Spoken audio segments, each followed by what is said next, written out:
The night the oracle wept blood arrived quietly, without thunder, without warning, and without mercy. She stood beneath flickering torchlight as elders watched in reverent unease, unaware that history was about to fracture. Her eyes widened, her breath slowed, and crimson tears slipped downward, staining cloth, stone, and memory. No wound explained it, no blade caused it, and no god announced it. The silence that followed carried more weight than any scream ever could. People had witnessed omens before: eclipses, comets, earthquakes, malformed births, and dying rivers. Yet none of those prepared them for wisdom itself bleeding. The oracle had never erred, not once, not in harvest, not in war, not in death. And that reputation transformed her tears into verdict. Fear did not ask questions that night, because proof had arrived without permission. When she finally spoke, her voice did not tremble.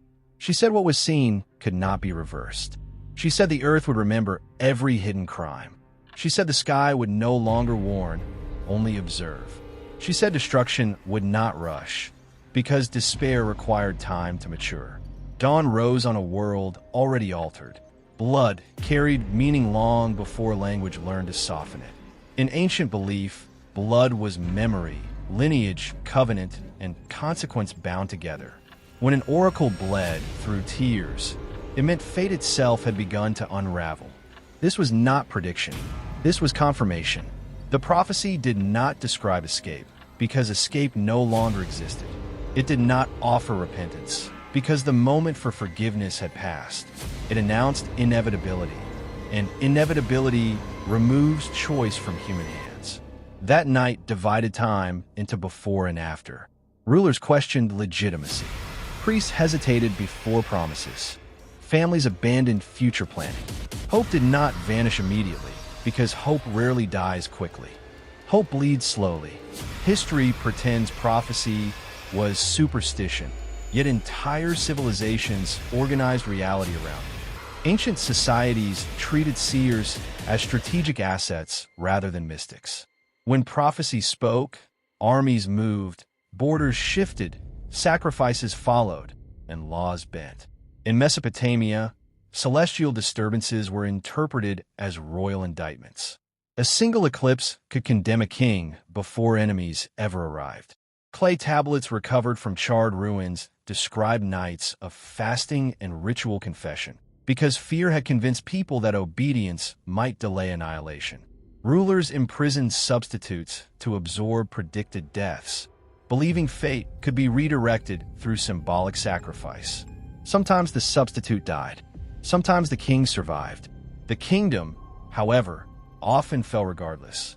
Belief did not cause disaster, yet belief ensured panic preceded it. In ancient China, the mandate of heaven defined authority, and calamity functioned as accusation. Flood signalait corruption. Droughts implied moralica. Earthquakes declared leadership illegitimate. When prophets announced heaven's withdrawal, rebellions ignited, officials defected, and dynasties collapsed from within before invaders arrived. History records moments where rulers responded to prophecy with reform, yet fear moved faster than reform ever could. The prophecy did not destroy the empire. The reaction completed the task. Across cultures, prophecies did not always predict destruction accurately, yet destruction often followed anyway. Expectation reshaped behavior. Behavior reshaped outcome. In Rome, augurs delayed military campaigns based on unfavorable signs, granting enemies time to organize. In Mesoamerica, cyclical end-time beliefs encouraged ritual violence meant to appease gods, weakening societies already under pressure. In Norse tradition, Ragnarok was not avoided, only awaited, and that expectation shaped cultural acceptance of collapse. When people believe an ending is unavoidable, they stop resisting erosion. Walls crumble faster when defenders expect ruin. Accounts describe cities where merchants closed stalls permanently, believing trade pointless. Farmers abandoned fields, assuming harvest meaningless. Art ceased because beauty felt dishonest. Archaeological layers reveal sudden abandonment, without siege marks. Homes remained intact, food storage untouched. Life paused and never resumed. These are not conquered cities. These were surrendered futures. The oracle's tears did not kill anyone directly. They convinced millions that survival was already canceled. After prophecy fulfilled itself through belief, survivors recorded events with trembling restraint. They wrote cautiously, afraid documentation might summon repetition. They taught children fragments rather than full accounts. Languages disappeared because no one bothered preserving them. Rituals faded because faith felt dangerous. Generations inherited silence instead of explanation. Civilizations do not always fall through violence. Sometimes they simply stop believing tomorrow is worth reaching. The question remains unresolved because it threatens comfort.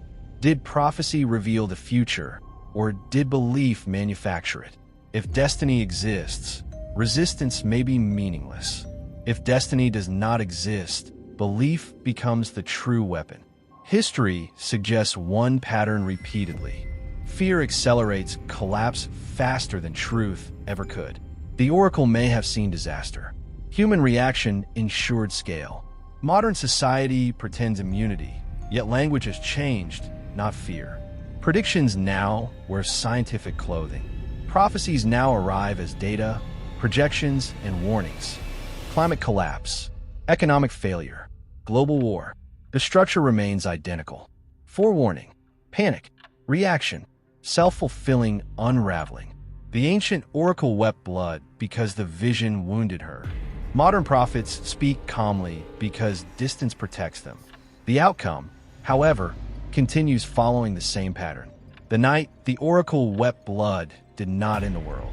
It revealed humanity's most dangerous trait. When fear convinces us the future is already lost, we surrender the present without resistance. Prophecy does not destroy civilizations. Belief without wisdom finishes the work. And that is why these stories survive. Not to frighten, but to warn. Because the most terrifying doom is not written in fate. It is written in how we respond when we believe fate has spoken.